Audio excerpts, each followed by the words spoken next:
के बीच में खुशबू रानी और नेहा दीदी के साथ में।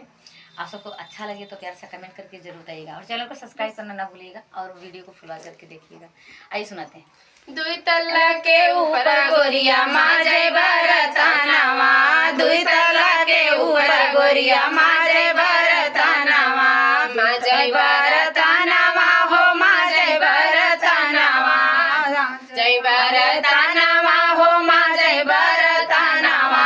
काहे नाही ले जाता मुरहा मोर गवानावा, काहे नाही ले जाता मुरहा मोर गवानावा। एक दिन ये बोलती माइया पने बहानावा,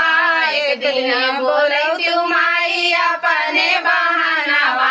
पकड़ के लतियाई गुन के माइल के समानावा, पकड़ के लतियाई गुन के माइल के समानावा, दुई तल्ला के ऊपर गोरिया माजे बरतानावा, दुई तल्ला के ऊपर गोरिया माजे बरतानावा, माजे बरतानावा हो माजे बरतानावा, माजे बरतानावा हो माजे बरतानावा, काहे नाही ले जाता मुरा मोर गवानावा,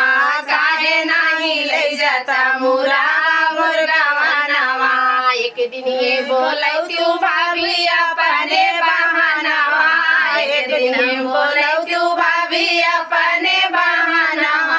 पकड़ के लतियाई उनके भौजी के समानावा, पकड़ के लतियाई उनके भाभी के समानावा,